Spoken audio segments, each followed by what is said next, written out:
family. Thanks for joining another episode of Black Gay Table Talk. I'm your host, Keenan. And for today's episode, we have an amazing guest with us, author of Your Black Transgender Child, pediatrician, president at Dr. LuLu's Angels Haven, speaker. I mean, Wonder Woman herself, you guys. Wonder Woman herself. Dr. Lulu, aka the Mamatrician. How are you? I'm doing great. And don't forget, mom of an amazing trio of humans. Yes, my kids are everything. I quote my kids. I mean, they're all over my book. Um, and you don't think, your children will, you don't think that kids, period, will be such just a huge part of your life. And then you move away from Texas and you're like, who am I without these kids? Like, how do I now? Oh, Who is this person?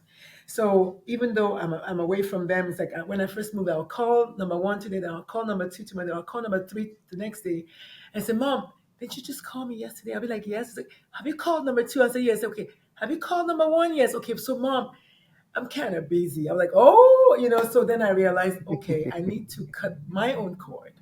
So, but yeah, I'll always be their mother. It's always going to be the oh, hardest thing that I've ever done and the best thing that I've ever done in my life. So, yes. malnutrition is because I'm a mom and a pediatrician. So I love it. I love it. So let's just get into it. Like, let's do it.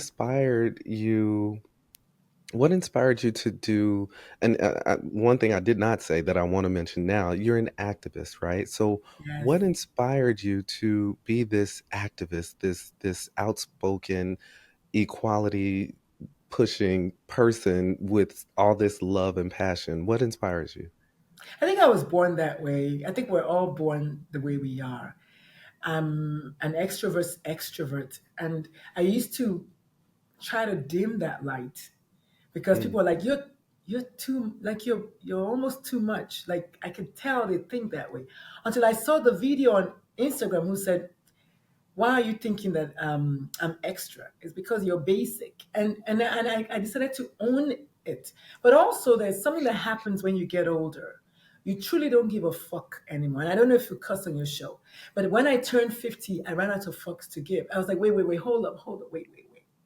You mean I'm all these things and then somebody wanted me to dim the light? Hell to the no. So whatever I was became supercharged when I turned 50. Like it yes. 10xed itself. And why not? Why not? We're black, Mm, we're beautiful, we're bold, we're all the things. And I'm Nigerian. So if I wasn't anything already, toss in Nigerian. So I think I've always been a rebel of sorts. I yes. was born the first child for a reason. And I went to school, I excelled. I was raised by two parents who poured a lot of expectation into me. Maybe not necessarily love. They didn't match it with love, or at least my definition of love, but maybe their definition of love. But I got everything I Mm, needed as a child, including sexual assault. I don't know if they mentioned that in your show, but I got a good dose of highs and lows, and a good dose of love and trauma. So I had a very balanced growing up. So I had no reason to dim my light, truly. However, growing up in a patriarchal society with misogynoir and misogyny, equal doses, and homophobia, I dare to say all of me was still not able to be magnified. But then mm. once I turned 50, really once I turned 40, and I was like, so I can be all of these too? All right. And then I moved to America, a country where arguably you're still relatively free enough to be all you can be. I mean, the sky became literally my launch pad. So I think I've always been an Mm. activist. And let me tell you something. I went to an event a couple of years ago in Texas where someone gave a talk, Jason gave a talk, something about advocacy, advocate versus activist. And he actually made a case for advocate and made it sound like activists are a little extra. But I said, you know what? I stood up. I said, I was born an activist, and I take offense at any tiny dig at activists because everybody has their own corner of the world. And just because you find advocacy as your comfort zone doesn't mean those of us who find activism as our comfort zone have anything, defect. I mean, and then I spoke to my ChatGPT, and ChatGPT told me and broke it down for me and said, allyship is actually like the baseline. I was like, Yeah. really? And then advocacy is the next level, and then activism is. I was like, okay, thank you. So Right. to answer your question, I've always been an activist, and I'm very proudly an activist today. And but that means I have allyship, I have advocacy, and I also and it's like the next level or the highest level is activism. So I can't see myself anywhere else because that's where I belong. I love it. So you were born to do this ultimately. Yes, yes, I was born for this. I love it. So, okay, let's break this down. So, you're president at Dr. Lulu's Angels Haven, right? So, tell us a bit about Angels Haven. So the Toulouse Angels Haven Inc. Because the Inc. lady who helped me get my nonprofit together said always add the Inc. And I still don't know what it fully means. And I'm one of those people who is very proud to say what I don't know. Because how else can I learn it? The first part is Dr. Lulu. I learned that from Tyler Perry. A long Mhm. time ago, I said, Tyler Perry always has Tyler Perry's XYZ. I was like, hmm, Mm, I he like that. does. So everywhere, Dr. Lulu's Coaching and Consulting Lounge, Dr. Lulu's Pride Corner, Dr. Lulu's ABC program, Dr. Lulu's Angels Haven Inc. So they're all Dr. Lulu's. And how did Dr. Lulu come about? My ex-wife, who I still love so much, gave me the idea to trademark that sucker. She's like, you should trademark that sucker. So I did. So Dr. Lulu, Lulu actually spelled my initials. The first L is for lesbian when I thought I was a lesbian. And then my first name, my middle name, and my last initial are all ULU. So I went by Lulu actually when I was in high school. But she said, now you're a doctor, you should make it Dr. Lulu. And why not? So Dr. Lulu's Angels Haven, it was Angels Foundation when I lived in Texas. The Hmm. nonprofit was Angels Foundation. And then I was told that foundation is a little bit different from what I wanted. And when I looked at it, it looked like um, incorporation was going to be a better name. But basically, what we're doing is the angels are my children and my patients and my clients' kids. As a pediatrician and as a mom, I'm a quintessential rich queer auntie, right? I'm everybody's rich queer auntie. So the angels are the little cherubs, the patients that I've cared for over 34 years, my own children, all the children that we've lost that are queer, all the kids all over the world who are not allowed to be themselves. They're little angels, they're little cherubs. And a haven is a space where love is overflowing, right? In my definition, anyway. And so it was a no-brainer. It had to be Angels Haven or nothing else. I just had to. So the incorporated was just to make it official, but I had to have Angels Haven there. So even when I was in Texas, it was Angels Haven Foundation. It was just, when I explained that to myself, I liked my explanation, and I just added Dr. Lulu at the beginning. So, but what we're doing is three-pronged. The first third is education, which is what I'm already doing. I'm a Hmm. speaker, I'm a coach, I'm a teacher. I educate at the medical school over here, two medical schools here. So I'm teaching, imparting knowledge. So that's the first half is literacy. The second half, if you want to call them three halves, the second half is mentorship. And it's funny how words have power. I said I was going to be a mentor, and I was like, well, where am I going to find LGBT youth to mentor? And I completely forgot that I already have two mentees. Like over the course of the last 2 months, two LGBT youth just kind of came to me and said, can you help me with this? Can you help me? I was like, sure, I'll do it. And I said, isn't that what a mentor does? So mentoring queer kids, and then the third and the biggest part of it, which is my big, hairy, audacious goal, is finding safe and affirming homes for LGBTQ plus youth who have the misfortune of being kicked out for being LGBTQ plus.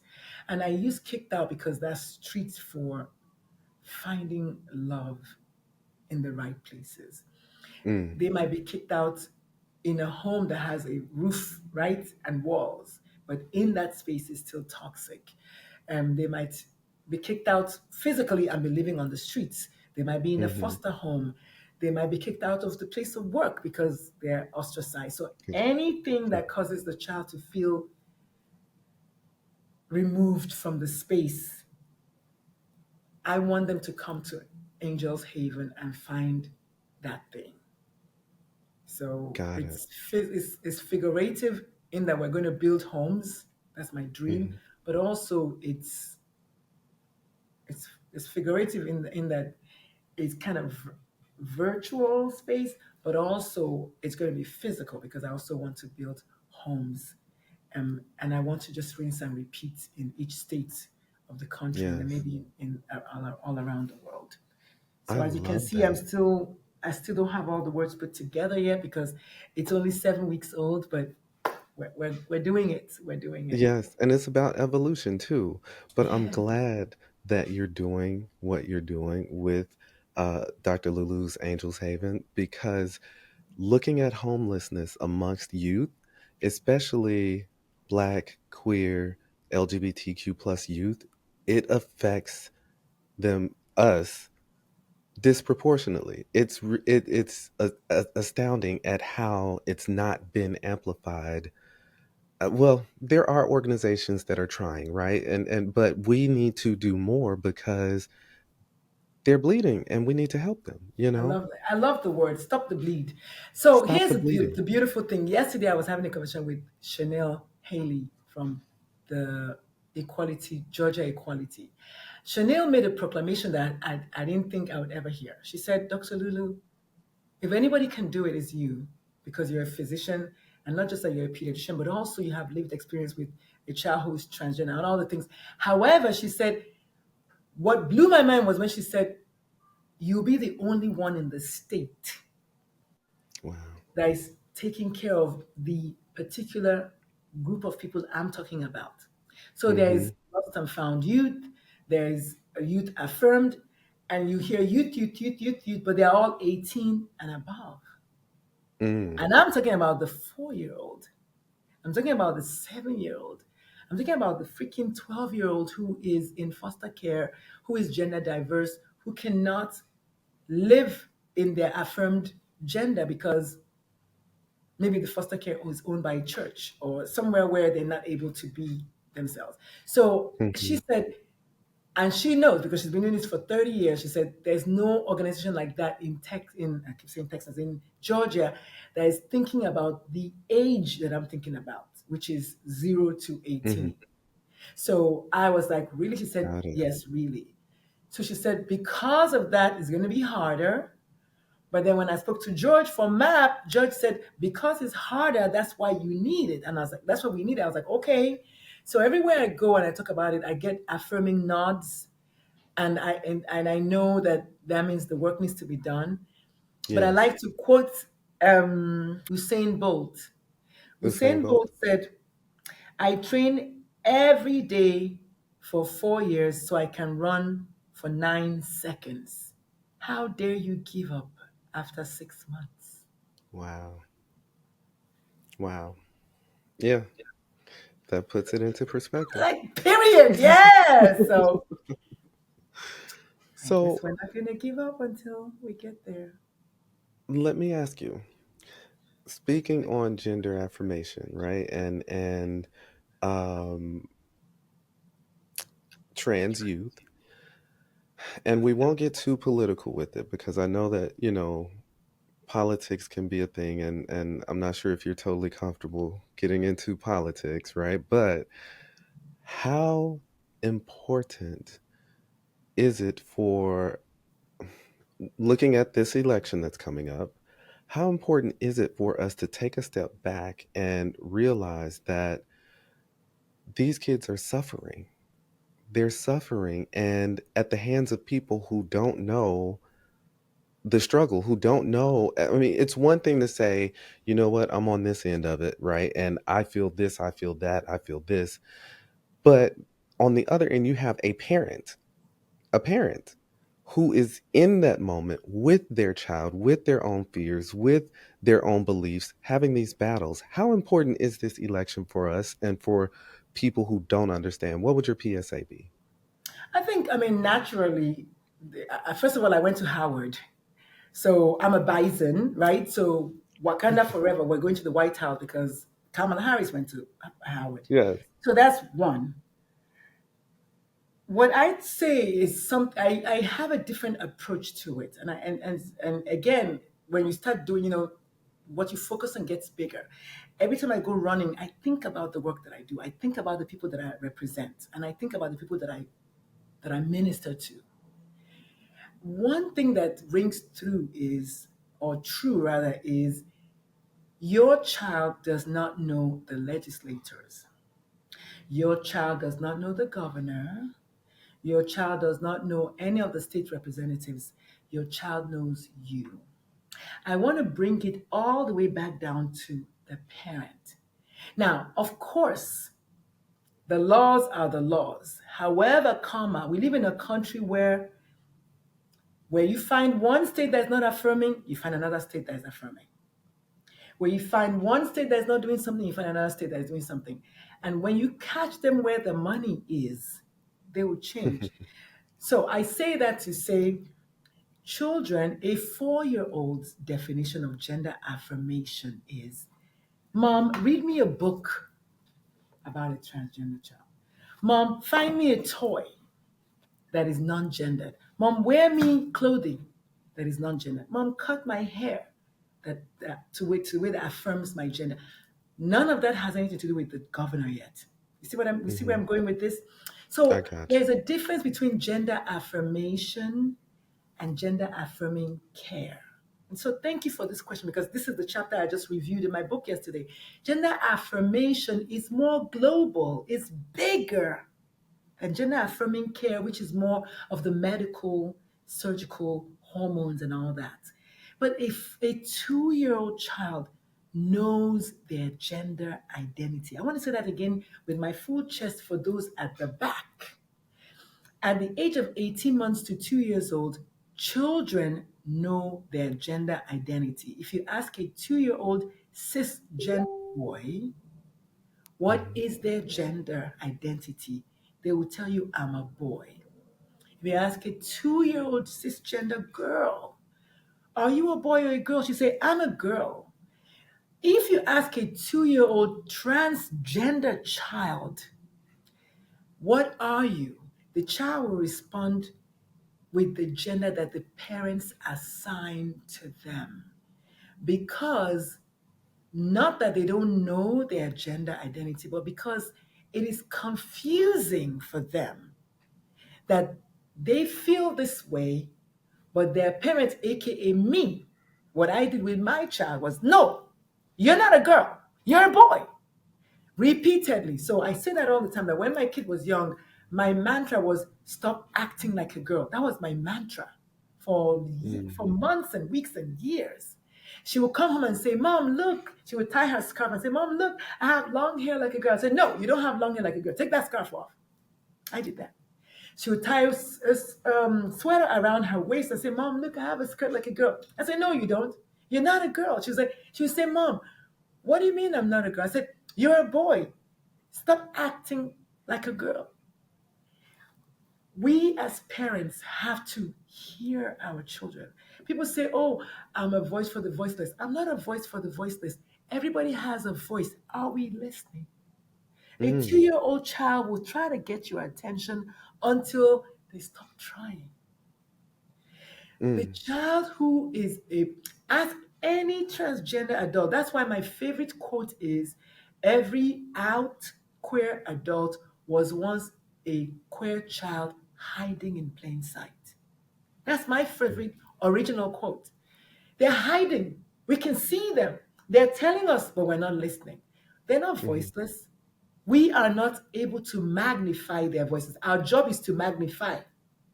We're not a voice for them because they have a voice. Are we listening? Especially in the Black community. There's so much we're dealing with. I get it.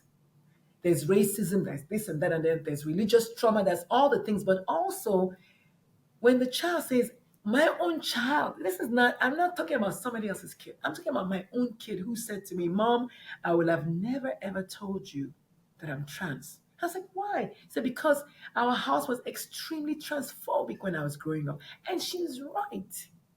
Hmm. So I don't know anybody else's house, but I bet you I'm not the only one whose house was transphobic. I'm not the only one whose home was queerphobic.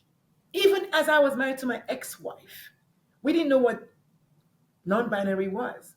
So Hmm. to answer your question, gender affirmation is everything the parent has to do for the child to feel like they belong, for the child to feel like they are affirmed in their gender identity. Gender affirming care is what people hear when I say gender True. affirmation, but it's two different things. The care is the totality of medical, surgical, psychological, but that's when the child is 12. What about when the child is 7? Right.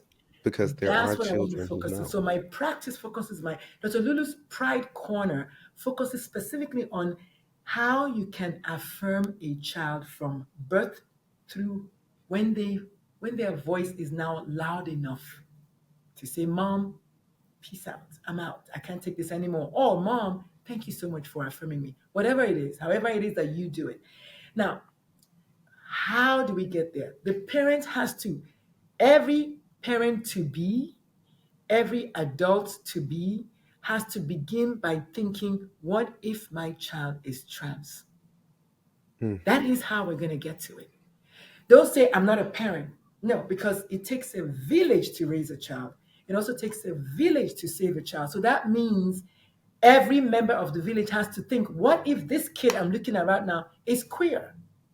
What Right. do I need to be thinking about this kid? Human beings are only the only species that are able to think about what they're thinking. So we have to start learning how to think, what are my thoughts about the queer community? Hmm. Where did that thought come from? Who advised me on that thought? If it's a queer person, what did they say? If it's not a queer person, what did I hear? Because my father told me when I told him that I thought I liked boys and girls, he said it's a phase. My dad is not queer. So that's not the correct It's not. information. But I Right. believed him because he also, that's the information that he got. So the short answer to your question is gender affirmation is a family affair. It takes the mother, the father, the aunt, grandmother, everybody, uncles, to affirm the child so that to do all the things that the child will feel welcome and included. So that means that the words we say, we normalize queerness in our home way Yeah. before the lawmakers come into effect. You see what I mean now? I love that. So Yes. I'm not saying it's okay to make anti-trans laws. Never. I was the loudest person at the Capitol here in Georgia and when I lived in Texas. But I'm saying that even It starts if they before. make a big law, you as the parent still have you as the parent you still have the power to affirm your kid in your home until such a time when the child is now experiencing puberty and we may need to start having conversations about, do you now want to transition? And I say that because if you ask 10 trans people, you hear 10 different ways of transitioning. Not everybody wants to transition. My own kid says she loves her body. She said, I actually like my body. I might consider maybe down the line an orchiectomy. But otherwise, I actually like my body. So not Mm. everybody has dysphoria. This is true. This is This is true. what I'm saying. So, but when you say gender, they hear genital mutilation. They hear, oh, you take your son goes to school and comes back a girl. That's what the presidential candidate said. Right. It's sad. It's sad. It's unbelievable. But I'm glad that you did put that into perspective because I'm on a learning journey. And you said something else that really stood out to me. And as a parent, even with my kids, my son, like, and I looked at him and I'm like, he could one day be gay, or he could be under the umbrella, or he could be trans. But Dr. Lulu, it scared me. I It love that. You scared me. see, me too. And I want to welcome that thought. So finish your thought process, because I want to welcome. You saw me snapping for you because you're already doing it, even though the kid is already born. I get that, but we have to assume that the We have to. future is queer. Yes. If the future is queer, then that means there is a possibility that Mm-hmm. that kid you're looking at right now is actually queer. There's a Mm-hmm. chance that that kid that you're looking at right now is actually trans. There is a Mm-hmm. chance. And that means if there's a chance, then you need to start addressing it way before the child. How is a child going to tell you that they're queer if you're not safe? Which is what my second TED talk, the one that just went viral, that's what my second TED talk is about. You have to make your house and your home so safe, your heart rather, and your home so safe that your child will invite you in to Mm-hmm. their queer Mm-hmm. world. So Yes. that means what you're thinking, what you're saying, who you're around, what they're saying, what they Mm-hmm. know. What are you normalizing gayness? Are you normalizing conversations about queerness at work? Are you talking about I have my best friend is lesbian? Are you talking? The child is hearing. Kids are Yes. products of our environment. So thank you for even going there. But I want to hear about your fear, because that is where Mm. everybody gets stuck. So I want to hear about it so I can help you move forward. So tell me about your fear. And I'll do this without getting emotional, right? So, I really got emotional. I tried not to cry earlier. I don't know if you noticed that. I tried my best. and it's not anything in me, because I would love all of my children unconditionally. But the world is what chokes me when my heart wants to just open up and say, "Oh, well, we'll deal with it." Thinking about what any of them would have to go through, the struggles of finding employment, the struggles of finding housing, the struggles of finding healthy relationships, it's the struggles of the world that tend to choke me when I really just want to just breathe and say, we'll get through it. That's what it No, is. but and I wanted you to finish it because it's important for you to say it all the way to the end. Here's what I'm saying. You must be about controlling only the things that you can control. Mm, Your child is going to be queer in this world. They might as well be queer with your support in this world, because mm, the world is not going to change, but you can. And when you begin to change, I might see you and change as well.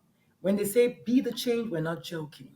So, your child, I am not obvious, we don't know, but I'm saying to anybody who's listening, I get that you're afraid, but when was the last time doing anything out of fear helped you? What you mm, say is bravery, right? I know that this is going to happen. There's a tornado coming. I'm not going to say, oh my God, there's a tornado coming. Let's not, no, there's a tornado coming. What do we do about it? mhm, mhm, Prepare ourselves for the tornado. So it's almost similar. But you can't say, well, because I'm just going to wait until the tornado gets here. Who does that?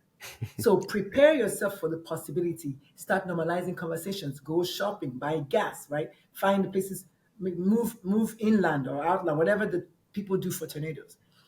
Do that and be prepared, because if your child is not queer, that's fine. Maybe your child's friend is queer and your home is going to be their sanctuary. The sooner the parents begin, the sooner the better for the child. So mm, sooner could be before you have kids, which is why I don't use sons and daughters anymore. I learned that on my own. I said, you know what? I'm just going to go with child. Child has no gender. I'm helping my own child recognize that I'm getting ready. I have mhm, two more kids besides my eldest who is trans. I don't go with sons anymore. There's no need. I don't want to mhm. gender anything anymore. Child is perfectly fine. Yeah, That way, I'm preparing myself for the day my middle child will say, Mom, I'm like, okay, okay, what do you need from me? What can I do to help you? How can I help? yeah. Period. right? Yeah. As opposed to, oh my God, no, God, why me? Not anymore, because I've already prepared myself. Yes. So now I tell parents who are expecting to go with child. I ask them, so what's your child's gender? What's the gender you assign to your child? What is a child like? 2 days ago at the clinic, a little kid, a little child assigned male was leaving and ran to go get stickers and picked every girl sticker. And the nurse said, put all that down. You're not a girl, you're a boy. I didn't say anything. I let them leave, and then I talked to the nurse about that because that was me telling my child, no, you're a boy. Now that we know that gender identity is up here, we have to allow for the fact that I'm the only person that knows my gender identity. Mm-hmm. Mm-hmm. Now, I can be assigned a sex based on my genitalia.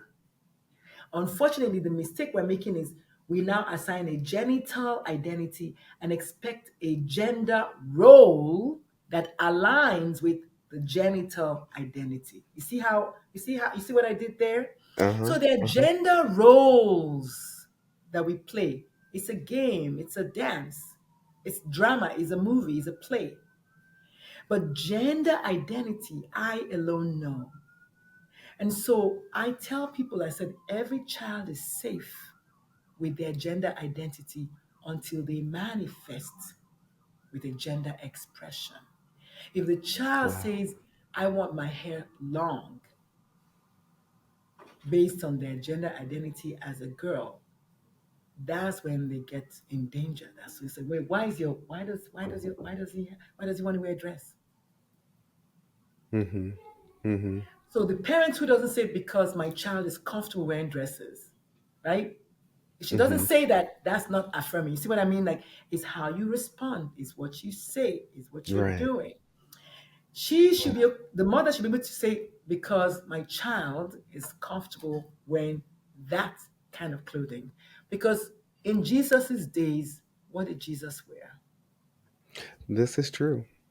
And we were also not identified by pink or blue in what they wore. It was when I came to America that I heard about pink or blue, my darling. I never, ever in Nigeria ever heard pink or blue. Wow. What did Jesus, what kind of hair did Jesus have?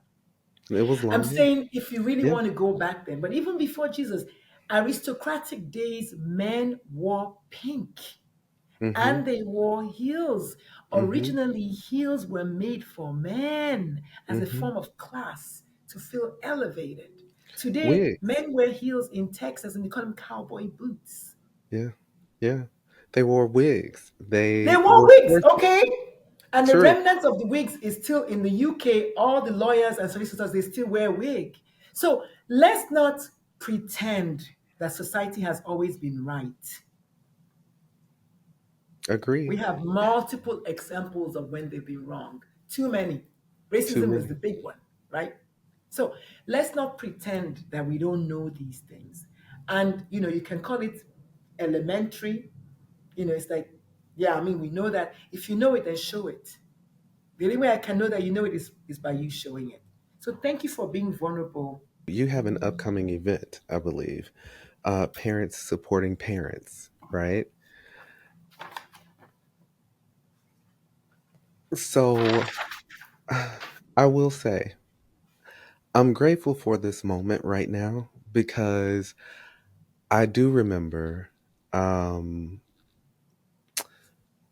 the struggles mentally that I went through when I came out to my parents. And I remember this, like, I don't want to disappoint them. Like, I don't want to hurt them. I don't want, I mean, we know no one else who's gay. Like, there's no example on TV.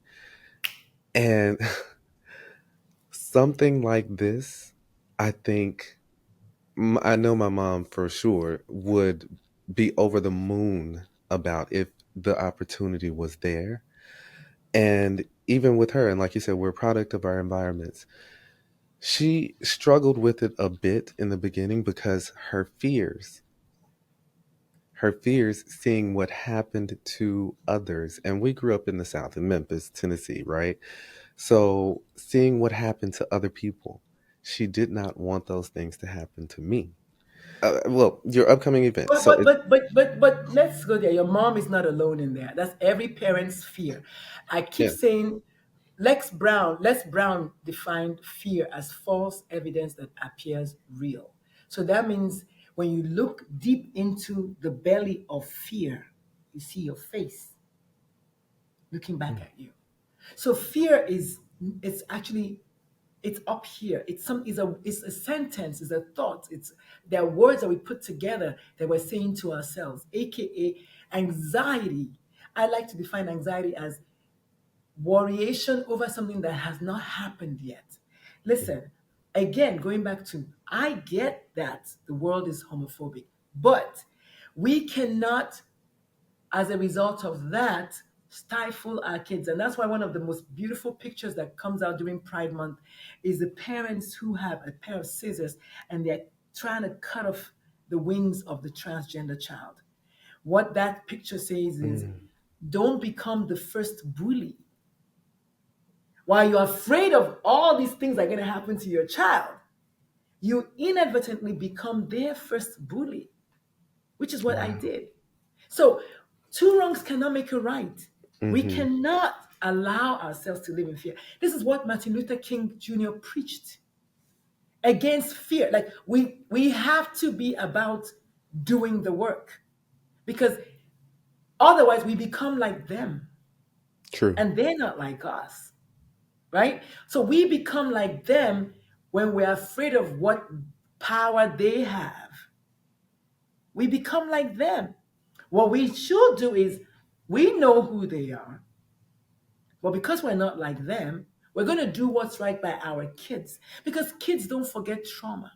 Childhood trauma, the study that was done in 97 by the ACEs study, Adverse Childhood Experiences, which is what my first TED Talk is about, was by Kaiser Permanente and CDC. And they found out that childhood trauma, people who score a score of 4 and above out of 17, I think, 4 and above, 6 is more significant, but anything over 4, down the line, I think it's no, not out of 17, before the age of 17. If they're traumatized before the age of 17, trauma is like maybe, I don't know, gun violence, parental, domestic violence, someone that is incarcerated, someone that is yelling at you, which is another thing that Black families do a lot. Like we think that yelling is a way of parenting, right? But one of the questions I ask in my class that I teach called yelling, parenting without yelling is, if yelling worked, how many times do you have to yell? Hmm. True. Yes. So yelling it does not work for parenting.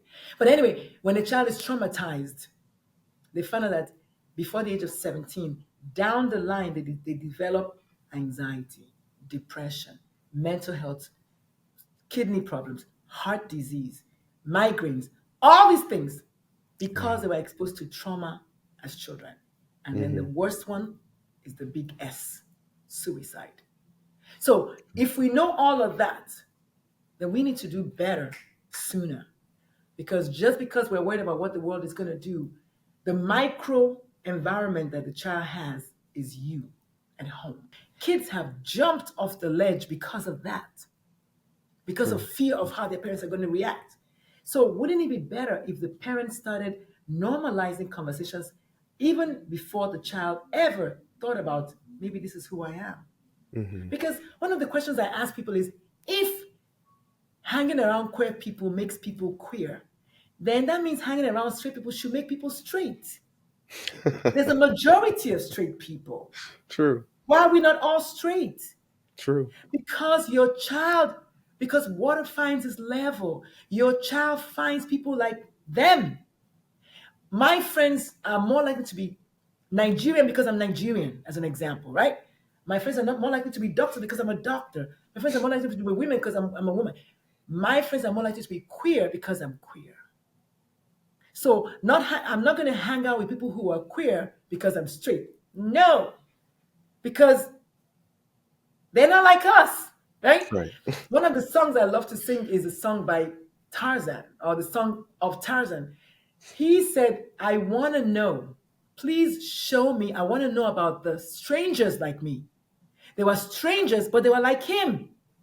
So we have to be about allowing our kids to find strangers like them. Yes. Wow. So by being afraid, we're preventing them. That's where trauma comes in, if that makes sense. Yes. Yes. When did you come to terms with what was happening? Was it before or during or after? So naturally, the beautiful thing about that question is it's always going to be a journey. We are always transitioning. I want to go back to that. Every human being is transitioning. Yes. I am not the person I was yesterday. I'm not the person I was last week, nor last month. I want to normalize the word transitioning. It does not belong to transgender people. We're all evolving. It's always, like you said earlier on, it's always an evolution. My kid is still going to be transitioning. Here's the thing. Before she told us, actually, she didn't. My middle child outed their elder sibling at the Mm-hmm. graduation. She said, Mom, I think it's because X is non binary. I'm like, the fuck is that? What is non binary? So that was 2020 at the graduation from Stanford. And then we're still trying to grapple with what non binary meant. And then that Christmas, I got divorced, and then my ex left the house, and then my kid said, Mom, I'm trans. I'm like, wait, what? I think it was the next Christmas. Sorry, it was the next Christmas, 2021. Mom, I'm trans. I'm like, wait, I thought it was non binary. What is trans? But here's what I was saying about the kids always tell you. I went back during the lockdown 2020. I did a series called BAGA series, BAGA, Black and Gay in America. So my Mm-hmm. BAGA series was over like 3 to 6 months. I interviewed Black gay people. My kid was one of the people that I interviewed. And I went back and I listened to that interview again. And in that interview, she said it clearly. She said, for now, I identify as non binary. I heard it. I heard it was there. She said it. She said, for now was there. She didn't need to say more than that, but I didn't hear her though because I was listening to everything else. She said, for now, I identify as non binary. That could change. She was trying to tell me. Wow. So our kids tell us these things, whether we listen or not. She said it clearly because I went back and said, I remember that piece. For now, I identify as non binary. That might change. And a year later, she said, Mom, I'm transgender. Wow. So I'm saying to us, they will drop hints as much as they can. I say that because my biggest work is in suicide prevention. And one of the things, my second book, this one, in this book, I talk about that. 4 out of 5 kids who die by suicide leave a sign. 4 out of 5, 80%. Wow. Yet, every time a child dies by suicide, you hear them say, oh, it was a surprise. I did not know.